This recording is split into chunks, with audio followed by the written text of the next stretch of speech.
Okay. Hello, everyone. Is okay? Ciao. Ciao. Buongiorno. Avete già capito che Elon vuol dare un messaggio molto chiaro. Very strong message, Elon. You're right here with your son, one of your sons. So demographic for us is so important. Yes, I think this is important to always... Ragazzi, i fotografi, just a moment, sorry about that. Just a moment. Facciamo un secondo di fotografie e poi dopo, che mi rendo conto, non è some photograph. Should I stand up or... Where?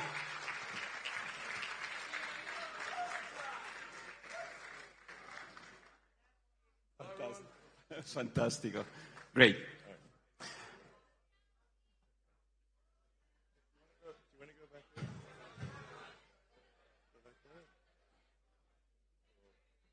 Va bene.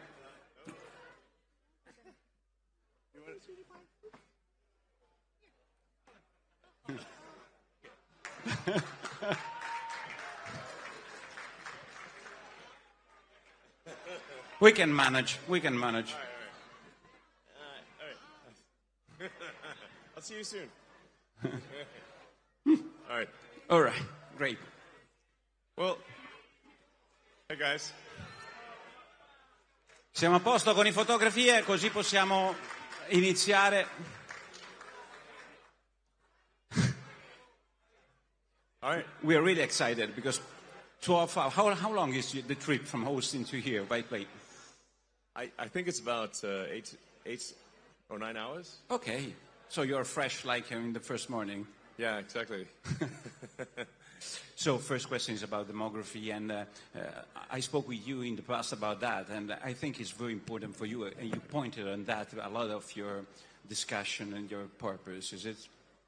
Yeah, I think I really want to emphasize that it's important to have children and to create the new generation. And as simple as it sounds, if people do not have children, there is no new generation. So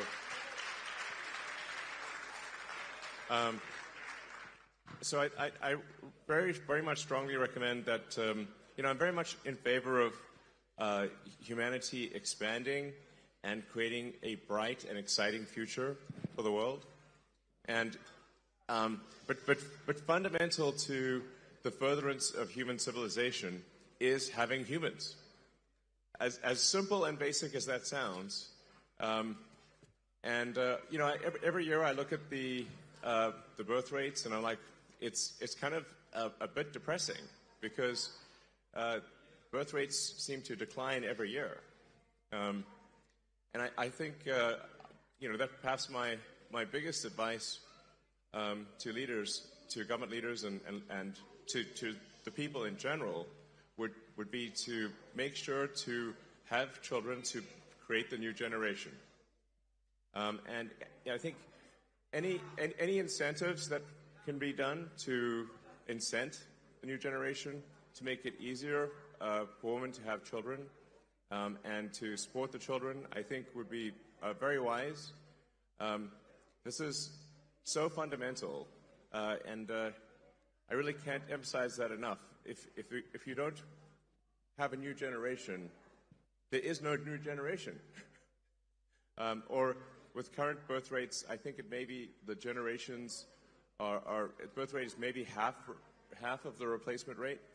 And what that means is in 3 generations, the population will be roughly 1/10 of its current size. In 3 generations, maybe 4 generations, the population will be 1/10 of its current size. So I always want to emphasize this point because it is so basic and fundamental that if there's not at least a birth rate which is keeping population constant, then a people will disappear. Disappear, Mr. Musk. Disappear. We have a lot of immigration. Somebody says that immigration is important for that reason. What's your point on that? Immigration is coming in Europe and is coming in America from the south of America and then Europe from the south of the Mediterranean Sea. What do you think about that? Well, I think one can't depend on other countries for immigration. And in fact, if you look at, say, the population worldwide, and this is almost everywhere in the world, and it seems to be a function of how once a country industrializes, once a country urbanizes, the population immediately starts to decline.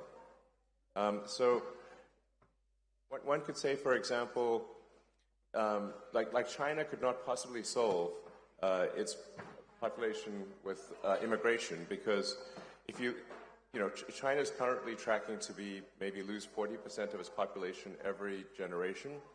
You know, that would be 700 million, 800 million people, or 700, roughly 700 million people. It's a lot, basically. You'd have to have the entire United States immigrate there twice every generation to simply maintain numbers, just for China.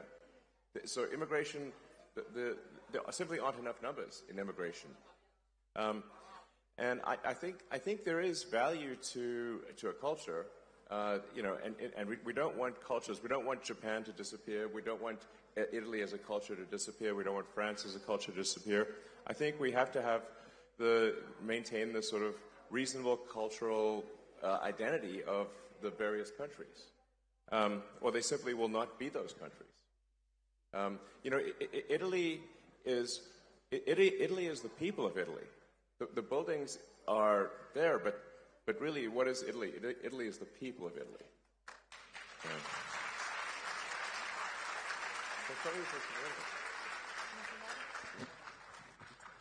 So, I mean, I just think it's and I speak as someone who is very much an environmentalist, and I believe in having, you know, building a sustainable future for the world. I think that there are very few people who as an individual, who have done more than I have to help the environment with electric cars and solar and batteries to create a sustainable energy future, because we absolutely need a sustainable energy future. But there is an aspect of the environmental movement that I think has gone too far. Really, said from you? Yes. So, said from me, you know, I think I am objectively one of the world's leading environmentalists in terms of doing things. I would say so. Like, I'm an environmentalist who does things. I'm of action, not talk. I act. So I feel I can say, as an environmentalist, that the environmentalist movement has gone too far, and in that, if you, in the natural extension of the environmentalist movement, if you go too far, you start to look at humanity as a bad thing. You start to look at humanity as though we are a plague on the surface of the earth, as though humanity is a bad thing. And in fact, there are some people who think and say explicitly that, in fact, there was on the front page of the New York Times, there was a guy who said, there are 8 billion people on Earth, it would be better if there were none. Which is crazy. Definitely. So you told me a joke about that. You told me once a joke about the cows and the problem with the cows. Remember that? Oh, yeah, don't worry about the cows. The cows are fine. Cows are not going to destroy the environment. Cows are fine. Yeah. Yes. You know, we have a lot of laws, European laws against all the people who work with them. You know, it's a big issue for us because it seems a green issue, but it's a very industrial issue for us. Yeah, I think farming and cows do not have any meaningful effect on the environment. Yes, underline, please. Yes, objectively, this is true. So if you say, like, there's really only one thing that matters from an environmental standpoint for carbon, which is that we are taking billions, eventually trillions of tons of carbon from buried deep under the earth and transferring it to the atmosphere and oceans. That's actually really all that matters is taking vast amounts of carbon from underground where it's buried and moving it into the atmosphere by burning it. And if you do that for long enough, eventually you will get climate change. Now, I think the climate change alarm is somewhat overblown in the short term. It's still a concern in the long term, but I think it's exaggerated in the short term. Great. Now, so I'm trying to thread the needle here between what, like what is pragmatic and what is sensible, what really matters and what doesn't matter. What really matters is that over the long term, over the course of the next several decades, that we gradually reduce how many millions and billions of tons of carbon that we move from underground and to the atmosphere, because we're running sort of a climate experiment that is dangerous. But I also don't think that I think of it as a fundamental civilizational risk. It's not going to destroy life on Earth. It's not going to destroy humanity, but it will create hardship if you change the climate over many decades. So I think my message is like I think much more pragmatic and I think correct and sensible. And I don't think we should demonize oil and gas. I think we should say, look, that is obviously necessary in the short term and the medium term too, and it'll take several decades to become sustainable. So I think if we just, without getting too worried about it, seek to have a sustainable energy future gradually, then that's what will happen. But I think that some of the environmentalist movement is part of what is causing people to lose hope in the future. So I guess what I'm trying to say is that we should have hope in the future. We should be excited about the future, and we should build the future we want. What about, Elon, you call it the woke mind. Yes, it's the name you gave to that. Woke mind that virus. Illness, woke mind illness. What's that virus? Yeah, so it's coming to Europe. I have to advise you, huh? Yes, well, this is not something you should import from America. Please don't import the woke mind virus. It's bad. So, I mean, essentially, that to summarize maybe the woke mind virus, it consists of creating very, very divisive identity politics. So it actually amplifies, woke virus, mind virus, in my view, amplifies racism, amplifies, frankly, sexism, and all the isms. And while claiming to do the opposite, it actually divides people and makes them sort of hate each other, and it makes people hate themselves. And it's also anti-meritocratic. It's not like, it's not merit-based. So you want to have people succeed based on how hard they work and the talents, not who they are, whether they're man, woman, what race or gender. That stuff is all creating. It's an artificial, mental civil war that is created, and it's not. And let me tell you, it's no fun. Okay, no fun. It is like woke mind virus and fun are incompatible. There's no fun in that. No joy. Woke mind virus is all about condemning people instead of celebrating people. Like when in the woke, it just doesn't celebrate. It's all about condemning and being divisive and being I think it's just evil, frankly. Really? Yeah. Yeah, it's bad. So bad. Yeah. But you get a lot of problems saying so on your social in X, or have this point of view. You were a good friend of Obama administration, and now they don't really like you so much for this kind of speech you do in public, or not? I don't know. I'm very pro-human. I'm very pro-civilization. I'm in favor of humanity and our collective consciousness expanding on Earth and going beyond Earth, being a multi-planet species, a spacefaring civilization, and being out there among the stars and finding out the nature of the universe. Like all the things that, that seems like to me an exciting thing, something you can get really excited about, is you can get excited. Like we want to have ideas that make you look forward to waking up in the morning, look forward to the day, look forward to the future. And, so you have to say, what What excites you about the future? What moves your heart about the future? What makes you say, like, yes, I'm glad about what will happen in the future? That's what we must, focus on. And that's why we have to have a new generation. We've got to build and we've got to grow. And like I said, we understand this, understand the nature of this beautiful universe that we find ourselves in, and the meaning of life, or even what questions to ask about, the meaning of life. Let us explore this wondrous creation and have a good time doing it. Yeah. That's my philosophy.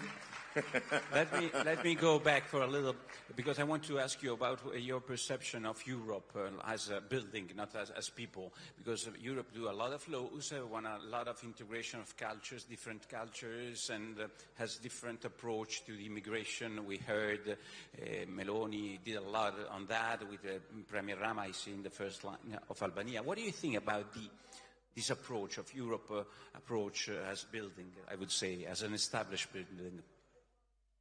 Well, I should say, to be clear, on immigration overall, I'm very much in favor of legal immigration. I think that generally, I think one should welcome to a country anyone who is willing to work hard and is honest, has high integrity, and will add to any given country. If somebody is an asset to the country, why not have them join? That's Sure. Obviously a great thing to do.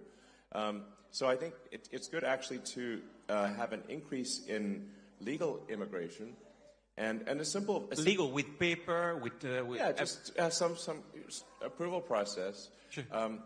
But with the simple requirement that, look, if somebody is going to add to a country, just really hardworking and high integrity, let them in. I think that's great. But if it's illegal immigration and there's no filter, well, how do you know who's coming in? You don't know. So you have to have some, basis for saying somebody should come in or not come in. And my argument is, it should be a very simple basis. Will they add to the country? Will they be a productive part of the economy? And do they admire the culture? Do they want to join because of the culture? Then that's great. But if there's no process for that, then you don't know. I think at least some number of the people that come in will not be necessarily. And I want to be careful because my words will be misconstrued. Yeah. I'm not saying all illegal immigrants are bad. I think perhaps most of them are good. But there will be some, if there's no process for reviewing, not at all, then how can you say that everyone who is an illegal immigrant is going to be honest and hardworking? You can't say that because you simply don't know. So I want to be clear, top line, pro-immigration, but let's increase legal immigration, but we should stop illegal immigration. I think this is just logical. You have a lot of companies. So that's right. You can drink because I want to do the list of the companies. Yeah. You have 5-7 minutes to do that. I mean, I'm joking with SpaceX, Neuralink. So many X's. All the X's. Guess what my favorite letter is? Okay. X, I guess. It's a good place to invest, Italy, and it's a good place to invest some of, not your money, but some investment from your company, of the American companies, of the, I would say, competitive companies in this place. What's your opinion? No, I think Italy is an incredible country, incredible culture. I love visiting. I love the Italian people. I think you guys are amazing. It's like, so, Italia. So I want, personally, I want the prosperity of Italy, and I want the prosperity of every country. I want the prosperity of humanity as a whole, and like I said, I want us to have an exciting future where we're fired up about what's going to happen and really excited. So, I think Italy is a great place to invest. It's a great, great country. But I do want to emphasize that that I do worry about the low birth rate. And if a company is to invest in Italy, they're like, well, you have to say, like, will there be enough people to work there? It's a simple question. If the workforce is declining, then who will work at the company? It's simple. If there's no people, there's no people to work. Yeah, but I mean, in 50 years, 60... No, I think it's even sooner than that, though. You're so worried about that. Is the problem? I feel like a total Cassandra here, because I seem to be worried about it much more than other people. But there just needs to be people. If you don't make a new generation of people, there is no new generation of people. So that's it. I know I'm being repetitive here, but I'm just trying to state facts, So, and so it's a good place to invest. I agree. It's a good place to invest, and a wonderful country. So, please make more Italians, is what I'm saying. You said once that the internet is the system, is the I write down your word, the nervous system of humanity. What's it? The internet, yes. You said once to me. And what's a long time ago, actually. Artificial intelligence for you? Sorry? Artificial intelligence. If that is the nervous system, artificial intelligence, use another metaphor. You asked me what do I think of artificial intelligence? Obviously. Well, you can think of artificial intelligence as this is perhaps the biggest inflection point in intelligence since Homo sapiens.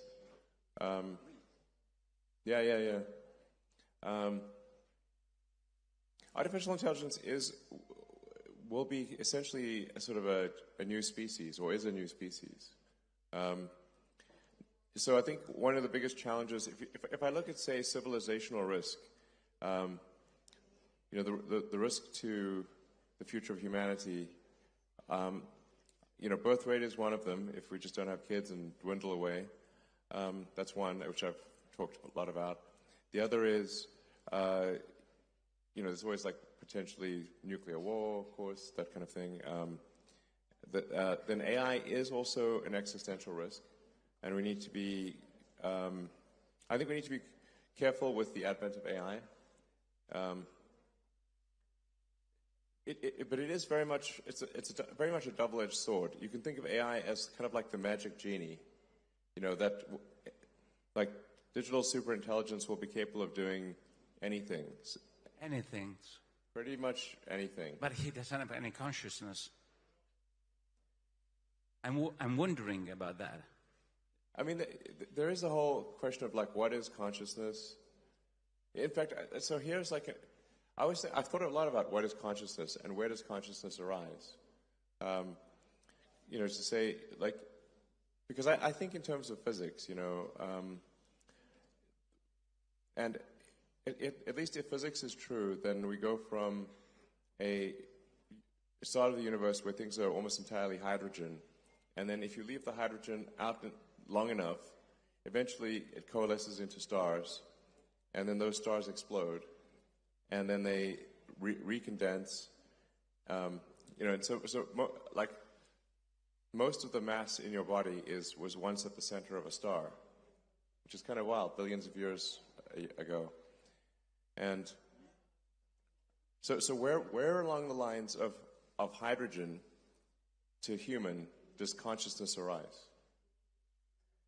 You get very serious when you speak about that, huh? Yeah, no, it's a real question. If you leave hydrogen out in the sun long enough, it starts talking to itself. Here we are, hydrogen talking to itself. How to deal with that? So, if it is so important, how to deal? I mean, laws, personal behavior. How to deal with that artificial intelligence? This is a process. I mean, I think we need to keep a close eye on artificial intelligence. I mean, I am in favor of some regulatory insight, just so that someone can at least be a referee. Like, if you think of any game, like there's always a referee for a game. For industries that affect the good of the people, there are regulatory agencies that oversee those industries. Anything that's dangerous is overseen by some kind of referee or regulator. I think we should have the same thing for AI, just to help ensure that it is beneficial. The good part of AI is that we are headed for a future of abundance. So AI and robotics will mean that there are no shortage of goods and services. There will be goods and services. If you can think of it, you can have it, basically. So this is quite profound. Like I said, it's the magic genie. AI and robotics will get you anything you want. Now, usually in these sort of fairy tales about magic genies, it doesn't turn out so well. You have to be careful what you wish for, even if what you wish for are wishes. So it's just something we should be cautious about. Okay. On the plus side, it will bring many benefits. Like I said, it will usher in an age of abundance. So the positive scenario of AI is that there's an age of abundance, and there's no shortage of goods and services. That any scarcity that exists will be only because we define it to be scarce. So, and it does seem to be somewhat of an inevitable thing, AI. So, there's that supposedly that Chinese saying about may you live in interesting times. Well, I think we currently live in the most interesting of times in all of history, right now. So anyway, so my recommendation on AI is I think we want some kind of regulatory oversight just to make sure that it's beneficial AI. Great. Yeah. We hope so. And what about the governments? Like, they are elected by people, like Meloni and this government and the other government. They have any risks, or what do you think about these challenge for the executive of the nations about all these new process? Sorry, I'm not sure I understand the question. What's the risk for the government of this artificial intelligence? Are there any risks? That democracy is finished? Well, I think there's certainly risk of artificial intelligence affecting voting opinion, I suppose, and manipulating public opinion. So I think there's some risk of, AI manipulating the public. I think there's some risk of that. Okay. But I think, like I said, 80% probable that AI is beneficial, 20% harmful, something like that. I'm always worried because, we have a new government, it's 2 years, this government, almost 2 years. And we have a Europe, for us, is our artificial intelligence. It seems like artificial intelligence, but it's not very intelligent sometimes, Europe. And so I'm wondering, what do you think about the government and about Europe? For us, it's so important, the relation. I understand artificial intelligence in the future, but in the present, we have laws, constraints that comes from Europe. What do you think about that, if you have any opinion on that? What do you think about Italian government, which is trying to have a position, I would say a position, Meloni? I don't know if there's more than a position. You want me to be more tough than a position? It's okay. What do you think? It's good to have a position in Europe, to be, I would say, different from main course of European politics. Do you mean like country decisions versus EU decisions, or decision about green, about the politics, immigration? Oh,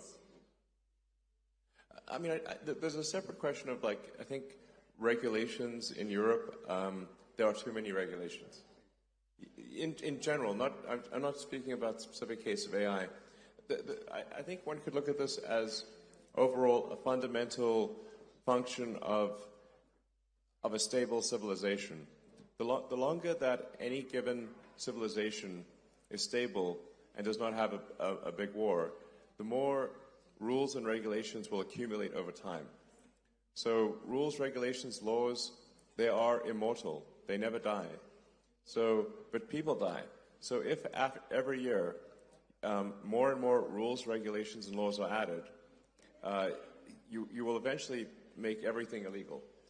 And you can think of it sort of like Gulliver's Travels, where Gulliver, if the nation is Gulliver, it's being tied down by one little regulatory string at a time.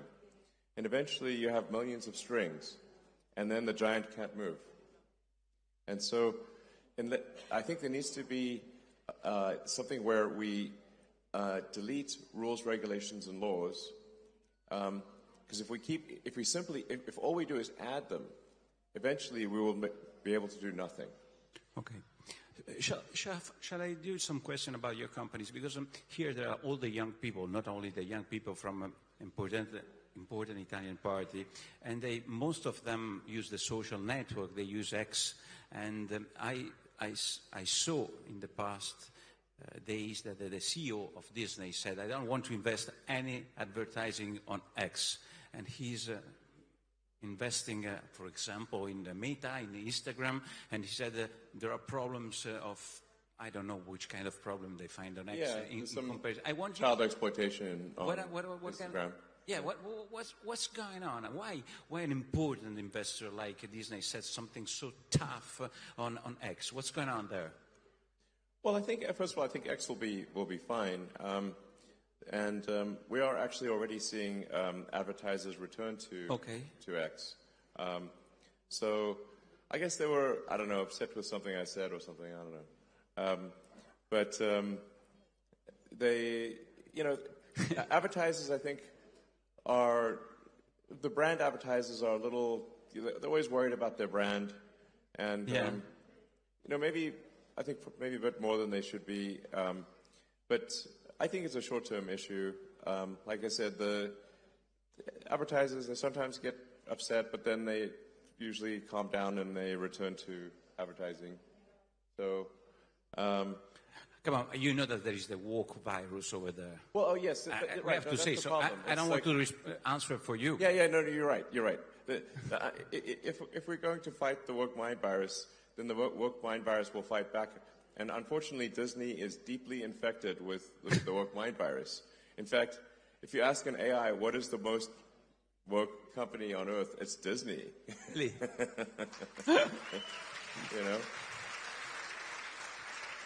But and you have to say, I think they should be asking themselves, what would Walt Disney think of Disney today? I think he's turning in his grave. I think he's not happy. Sure. If the namesake of the company is not happy, that's probably a bad sign, Because Walt Disney, what did he care about? He cared about bringing joy to people's lives. He making wonderful things that children and families could enjoy. He created some of the coolest, art in the world, and stuff that even 100 years after it's created, we still remember it. And it's still a major thing. But you have to say, how great was Walt Disney? It was amazing.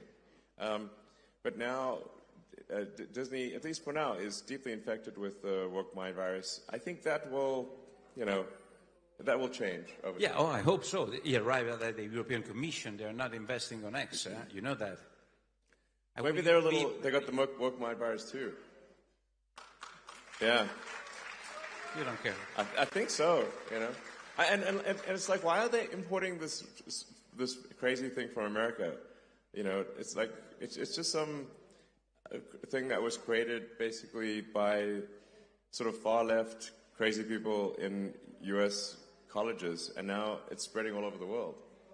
And it's like like the thing is, the woke mind virus. It's not a message of joy. It's a message of division. Sure. It's not a message of love. It's a message of hate. And I was like, and So I'm like, you know, let's. I don't know. I'm in favor of, like, let's have a future that's got more love, more like, more, and let us build a fun, exciting future. And the woke Biden virus is all about condemning one group and condemning this, and condemning that. It's like, and it's also like just being like it just wants to scold you all the time and treat you like a, you know, I don't know. Who wants to be scolded? You know, it's not fun. So anyway. I think we want to, you know, have I guess at its heart, my concern is that the woke mind virus is anti-civilizational.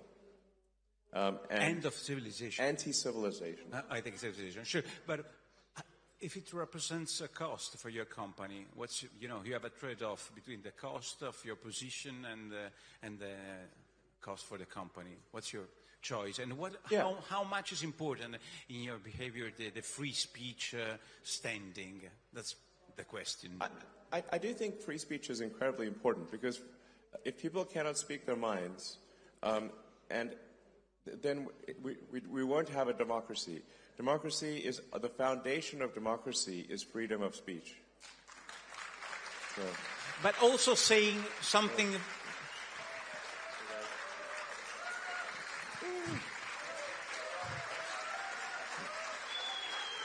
So, Andrea Stroppa is laughing at that because he knows that it's so important for you. But tell me more about the free speech, because here is very important. A person here couldn't speak for a lot of people because they were considered mavericks and worse than that. Free speech for everybody is important, not just for the person who say the right things.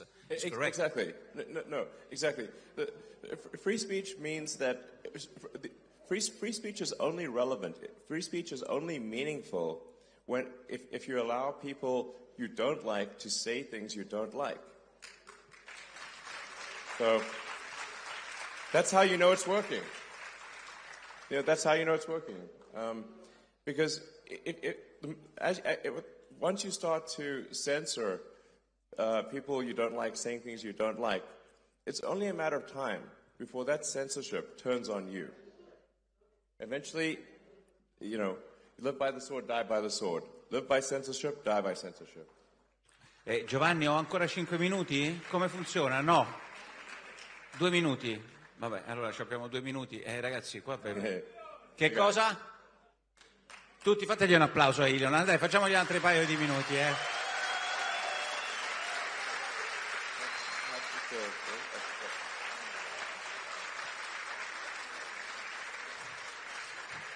Elon, why? Allora, you spoke about free speech. You bought Twitter for the free speech. 2 minuti, dai, 2 minuti, just for the free speech, not for the business inside. You bought yeah. Well, I mean, here's the thing. So, you know, I think you have to say, like, if civilization is not strong, if civilization doesn't grow, then nothing else matters. You know, profits don't matter if civilization collapses. There's no profits. There's no, you know, we cannot exist absent civilization. So sometimes people may say, like, well, is this an altruistic thing? I mean, I think for me it feels altruistic, but even if one is not altruistic, even if one is very self-centered, you have to say, if you simply think long-term, you have to be pro-civilization, because you cannot exist without civilization. Okay?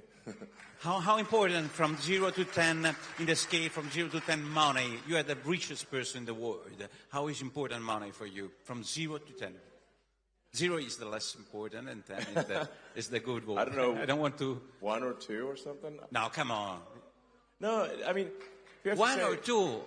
Just 1 or 2. Well, if you say, like, I mean, the reason I guess I have what so-called wealth, or it's really just shares in the company, is that I've created these companies. You know, in these companies like SpaceX and Tesla is 140,000 jobs direct worldwide, and 5 times that number, maybe almost 1 million jobs when you look at the whole supply chain is what Tesla's created. And then SpaceX is about 15,000 people, and also, like maybe for total supply chain, 50,000 people. So, I mean, I've basically, with the help of many talented people, built these companies, and then the so-called these wealth statistics simply add up what the ownership is in the companies and say, okay, this is a certain amount of money. But I don't actually have that in money. I have it in stock. It's just that the companies have succeeded. But how was the last launch of the SpaceX? Tell me something. Last question, please, Giovanni. The last launch. I see Mauro there sitting on the floor. Why are you sitting on the floor? Are you worried about the highness? Hey, Mauro. How was the last launch? You were an optimist about your SpaceX, the big? Yeah. So, well, Starship. So the exciting thing about Starship is that it's the first rocket design that could make life multiplanetary, that could enable a self-sustaining base on the moon and a city on Mars. Because it's not just a very large vehicle, but it is designed for full and rapid reusability. So that would lower the cost of access to space by, I don't know, maybe 100 or more.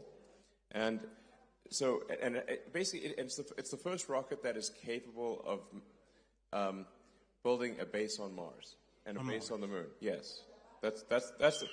Yeah. So, there's the great Italian physicist Enrico Fermi. I'm a big admirer of Fermi, and he was very good at asking profound questions. And one of his questions, which is called the Fermi paradox, is where are the aliens? And one of the explanations is that, and perhaps I think the one that I think appears to be most accurate, is that consciousness is extremely rare. That people often ask me, do I know about aliens or something like that? I get asked that a lot. And the crazy thing is that I've seen no evidence of aliens whatsoever. This means that I think most likely, at least in this part of the galaxy, we are the only consciousness that exists. And so you can think of human consciousness really as like a tiny candle in a vast darkness. And we must do everything we can to ensure that the candle does not go out. Yes. Great. We can finish with that. Elon. Yeah. Okay? We can finish with this. Oh, and so it's worth reading about the Fermi paradox, and because people have thought very hard about this, because one of the things is like, well, maybe there are these great filters, and these civilizations don't pass these filters. One of the filters is, do we become a multi-planet species or not? If we do not become a multi-planet species, then eventually, at some point, something will happen to the planet. Either it will be man-made, or it will be something natural, like a meteor, like whatever killed the dinosaurs, for example. So, and then eventually the sun will actually expand and will destroy all life on Earth. So if one cares about life on Earth at all, we should care about becoming a multi-planet species and eventually going out there and becoming a multi-stellar species and having many star systems. We want the exciting parts of science fiction to not be fiction forever. We want to make them real. And, yeah. Great. So. Thank you very much, Elon. Give me your glass. Give me your glass. But for you, Elon.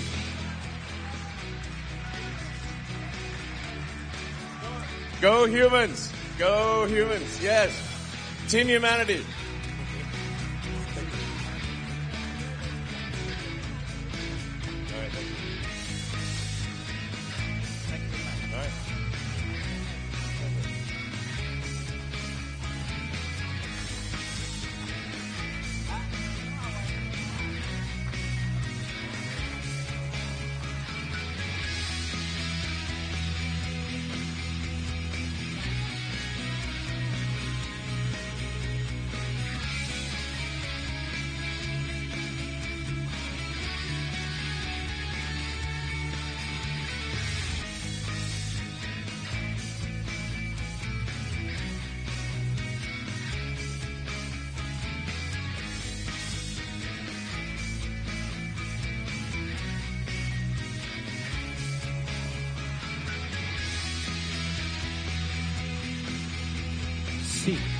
Allora, tra pochissimi minuti saremo subito pronti per il prossimo panel dedicato al valore della qualità per il benessere di persone e imprese. Dateci soltanto 2 minuti per preparare il palco. La parola al collega Iaia.